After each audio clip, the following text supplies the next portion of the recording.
एक है कर्म ही पूजा है, एक जीवन दर्शन। भारतीय संस्कृति और दर्शन में कर्म को एक अत्यंत महत्वपूर्ण स्थान दिया गया है।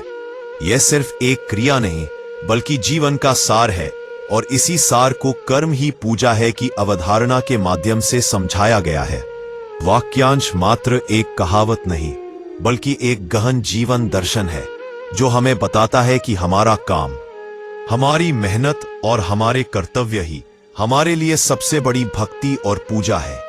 यह सिखाता है कि पूजा पाठ, भजन कीर्तन या धार्मिक अनुष्ठानों की तरह अपने काम को पूरी लगन, ईमानदारी और समर्पण के साथ करना भी ईश्वर की सच्ची उपासना है।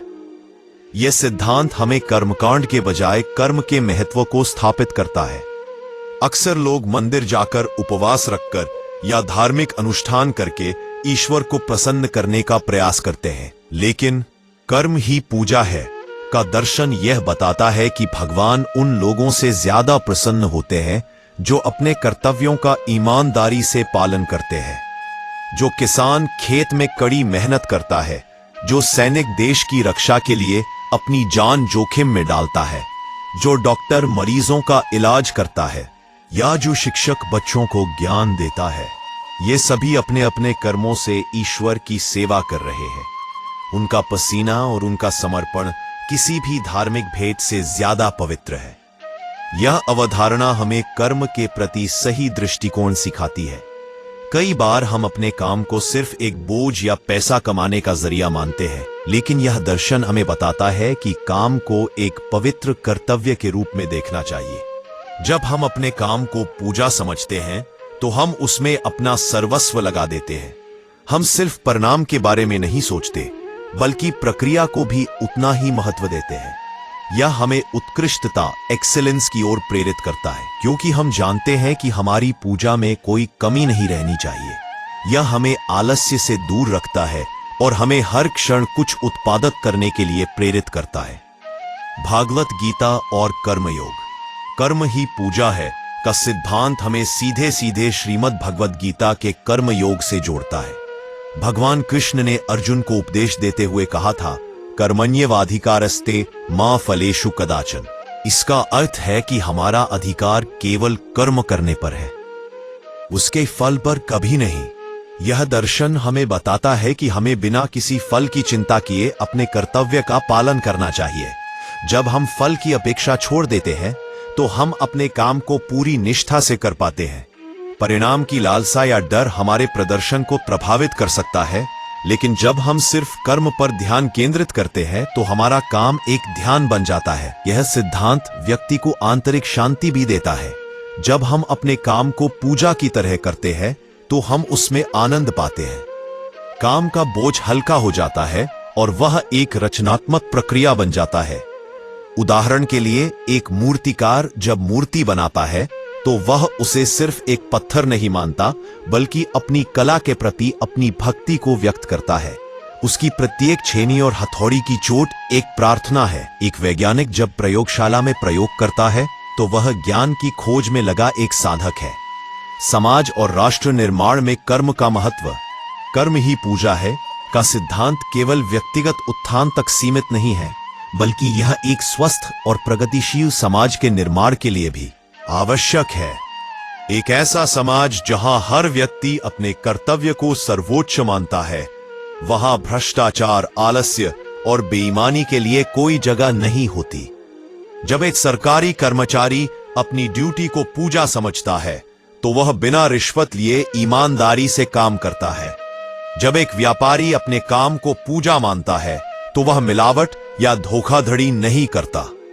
महात्मा गांधी ने भी इस सिद्धांत को बहुत महत्व दिया था। उन्होंने स्वच्छता, आत्मनिर्भरता और श्रम को ईश्वर की सेवा का एक रूप माना। उनका सत्य के साथ मेरे प्रयोग इसी बात का प्रमाण है कि उन्होंने अपने हर काम को एक आध्यात्मिक साधना माना। उन्होंने चरखा चलाकर और साबरमती आश्रम में श्रमदान करके यह सिद्ध किया कि कोई भी काम छोटा नहीं होता और हर काम में ईश्वर का वास होता है। आधुनिक जीवन में प्रासंगिकता, आज के प्रतिस्पर्धी युग में जब लोग सिर्फ सफलता और पैसे के पीछे भाग रहे हैं, यह दर्शन और भी ज्यादा प्रासंगिक हो जाता है। यह हमें सिखाता है कि सफलता केवल बाहरी उपलब्धि नहीं है, बल्कि यह हमारे काम की गुणवत्ता और हमारे नैतिक मूल्यों पर आधारित होनी चाहिए। यह हमें बताता है कि अगर हम अपने काम को ईमानदारी और लगन से करेंगे तो सफलता अपने आप हमारे पीछे आएगी। आज की भाग दौड़ भरी जिंदगी में जहां लोगों के पास ध्यान, योग या धार्मिक अनुष्ठानों के लिए समय नहीं है, यह सिद्धांत उन्हें एक नया मार्ग दिखाता है। यह उन्हें बताता है कि उन्हें मंदिर या मस्जिद जाने की जरूरत नहीं है, बल्कि वे अपनी ऑफिस, फैक्ट्री या खेत को ही पूजा स्थल बना सकते हैं। अपने परिवार के लिए खाना बनाना, अपने बच्चों को पढ़ाना, अपने बुजुर्गों की सेवा करना, ये सभी कर्म पूजा का ही हिस्सा है। निष्कर्ष, कर्म ही पूजा है एक ऐसा सार्वभौमिक सत्य है जो हर युग और हर परिस्थिति में लागू होता है। यह हमें सिखाता है कि जीवन का उद्देश्य सिर्फ जीना नहीं, बल्कि सार्थक कर्म करना है।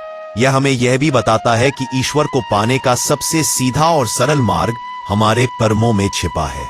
यदि हम अपने हर काम को, चाहे वह कितना भी छोटा क्यों ना हो, पूरी निष्ठा, ईमानदारी और समर्पण के साथ करें तो हमारा जीवन स्वतः ही एक महान पूजा बन जाएगा। हमारा काम ही हमारी पहचान बनेगा, हमारा कर्म ही हमारा धर्म होगा और यही हमारे जीवन की सबसे बड़ी उपलब्धि होगी। इसलिए आइए हम सब इस महान सिद्धांत को अपने जीवन में अपनाएं। हम अपने कर्तव्यों को पहचानें और उन्हें पूरी लगन से निभाएं। क्योंकि जब हम काम करते हैं तो हम सिर्फ अपने लिए ही नहीं, बल्कि समाज और मानवता के लिए भी कुछ करते हैं, और यही सच्ची पूजा है। इसलिए आइए हम सब इस महान सिद्धांत को अपने जीवन में अपनाएं। हम अपने कर्तव्यों को पहचानें और उन्हें पूरी लगन से निभाएं। अम्मा से ही हम अपने कर्तव्यों को पहचानें और उन्हें पूरी लगन से निभाएं।